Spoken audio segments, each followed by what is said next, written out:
In 2015, AMD had a problem you could see on a balance sheet and feel in a benchmark. Revenue had fallen sharply. The company was carrying more than $2 billion of debt. Its PC processor business was losing money, and Intel owned the premium end of the market. AMD could have responded the normal way: cut deeper, chase cheaper products, stretch the old architecture a little longer. Instead, it kept funding a new CPU core that would take years to arrive. That bet became Zen. At the time, betting your recovery on a processor that did not exist yet was not exactly reassuring. And the part people usually miss is that Lisa Su did not save AMD by inventing one miracle chip. She helped force the company to concentrate scarce money, engineering talent, and product roadmaps around high-performance computing again. The easy version of this story says Lisa Su became CEO, Ryzen appeared, and AMD came back. The timeline is messier.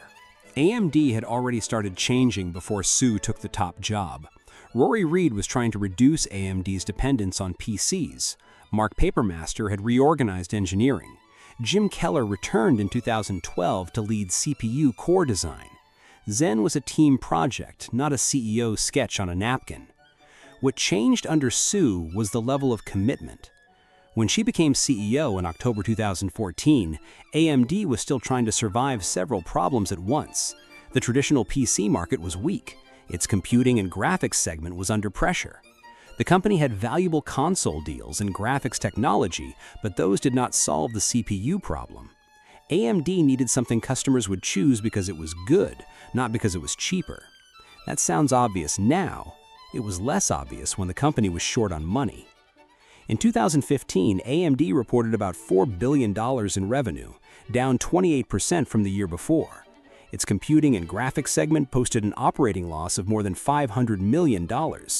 Total debt stood at roughly $2.3 billion. There was another reason AMD could keep making that bet. The company's semi-custom business, including chips for game consoles, was doing something the PC processor unit was not: generating operating profit. In 2015, Enterprise, Embedded, and Semi-Custom reported more than $2 billion in revenue and positive operating income, while computing and graphics lost money. That business did not create Zen, but it gave AMD breathing room. This matters because turnarounds are rarely funded by inspirational speeches. Somebody has to keep paying the engineers while the future product is still a block diagram. This is usually the moment when a struggling company becomes cautious. AMD did the opposite in one very specific area.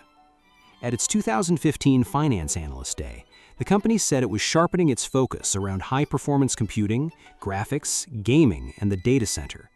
The roadmap centered on a new x86 CPU core called Zen. That mattered because AMD's previous Bulldozer family designs had not restored competitiveness at the high end. Zen was not a patch. AMD described it as a clean sheet design with a new cache hierarchy, improved branch prediction, simultaneous multi-threading, and a target of more than 40% higher instructions per clock than the previous generation.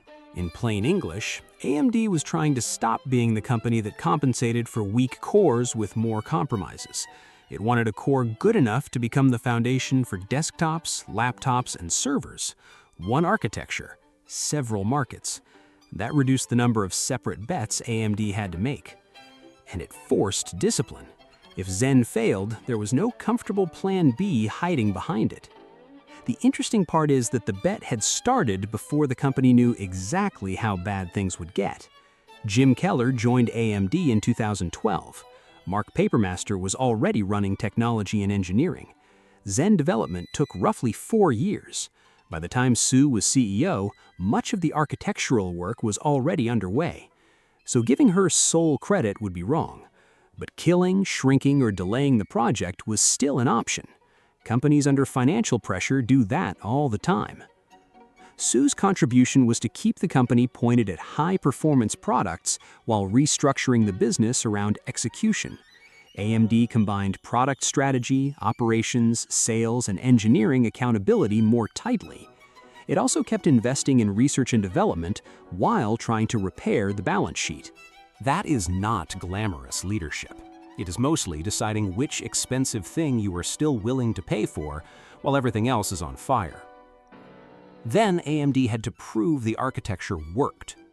In August 2016, the company publicly demonstrated Zen against a high-end Intel processor.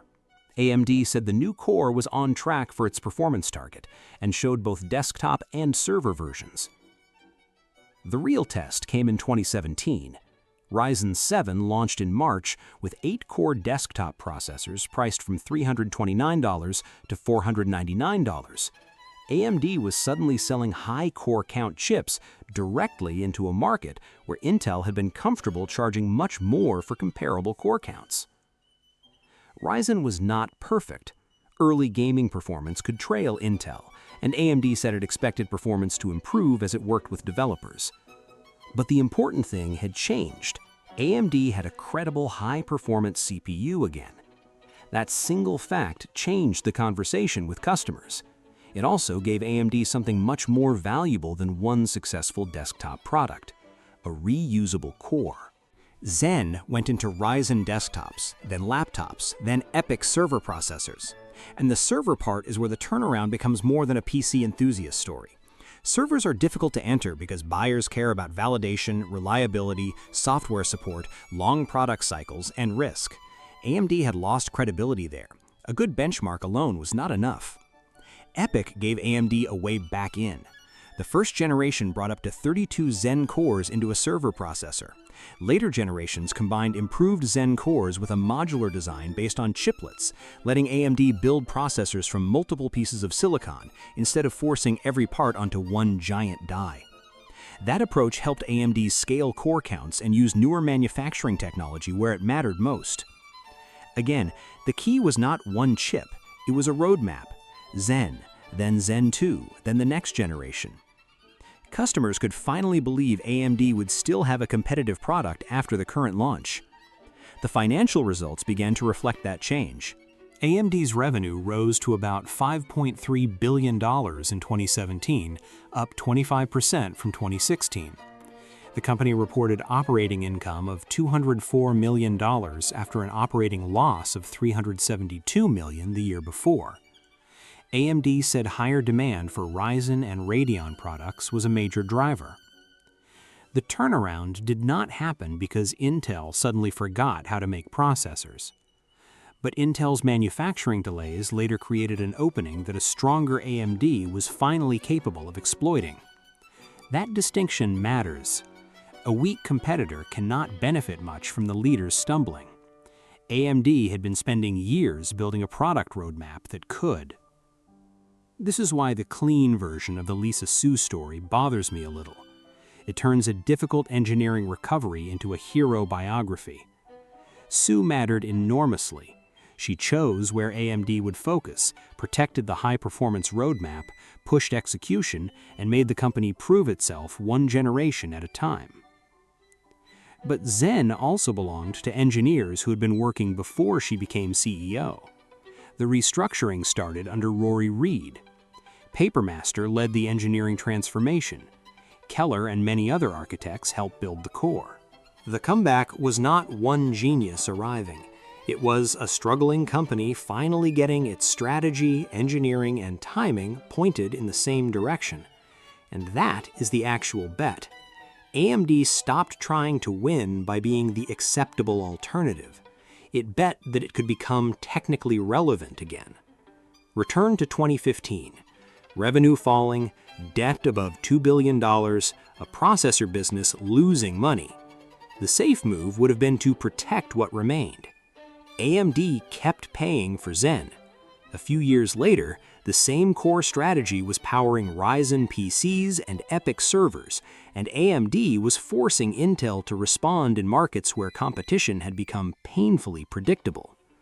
Apparently, when your company's running out of comfortable options, one useful strategy is to spend several years building an uncomfortable one.